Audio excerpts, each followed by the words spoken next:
rapuh, dan lain sebagainya.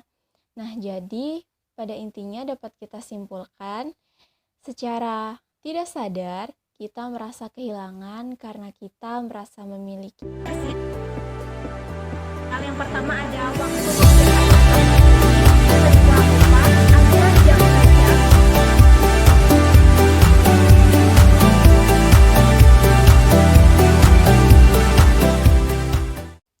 Assalamualaikum teman-teman.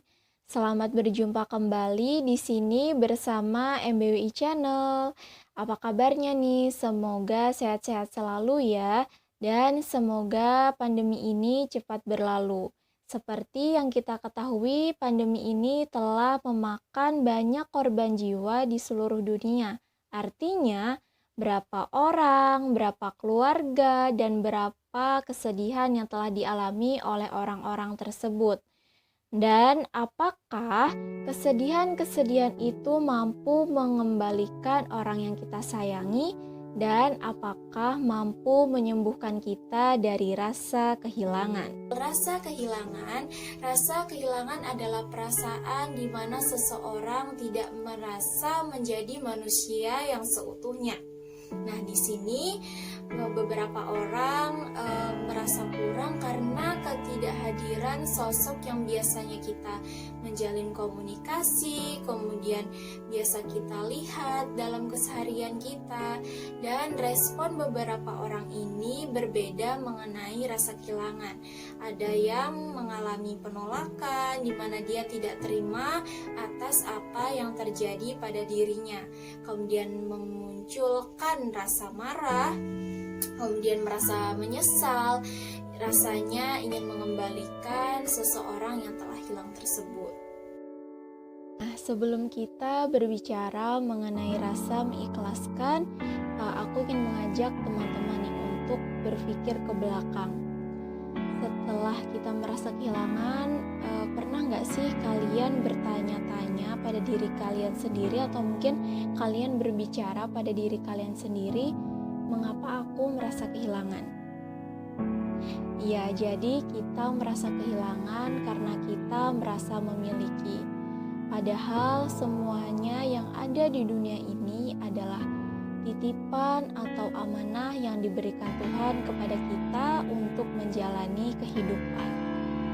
Nah, jadi kadang kita merasa sesuatu yang hadir di sini, sesuatu yang dekat dengan kita, ataupun mungkin sesuatu yang sudah kita hasilkan dari jerih payah sendiri adalah milik kita.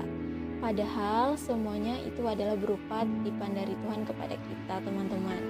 Nah, kalau kita menggunakan konsep berpikir ini, mungkin akan membantu kita lebih mencerna emosional kita dengan lebih baik lagi. Kemudian konsep berpikir yang kedua, bisa kita lihat dari kata-kata ini yang biasanya sering muncul di kata-kata IG, Instagram, atau mungkin media sosial lainnya nih teman-teman, dimana katanya, apa yang melewatkanku tidak akan pernah menjadi takdirku, dan apa yang menjadi takdirku tidak akan pernah melewatkanku. Nah, di sini dapat kita tangkap juga bahwasannya jika bukan takdir kita, maka itu akan menghilang. Jika ini takdir kita, maka tetap akan menjadi milik kita.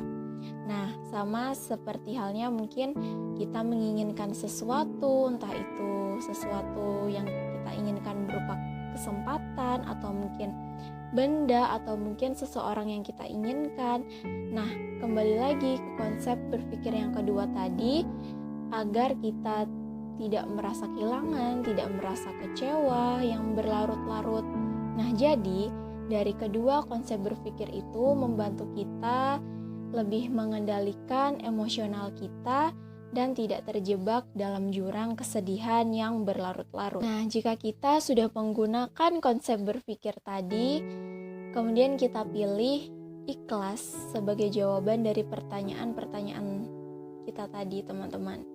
Dimana ikhlas ini ketika kita memilih untuk mengikhlaskan, maka rasanya kita sudah lepas dari semua beban yang A, B, C, bla bla bla yang terbenak dalam pikiran kita akibat emosional kita yang keluar karena kita merasa kehilangan tadi, teman-teman.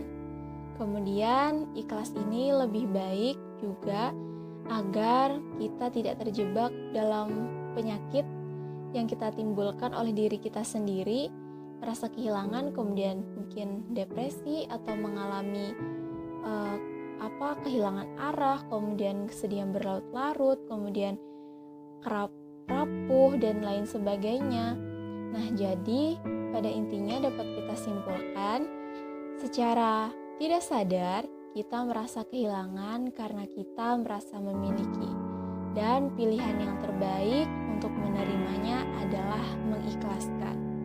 Nah, itu saja pembahasan kali ini.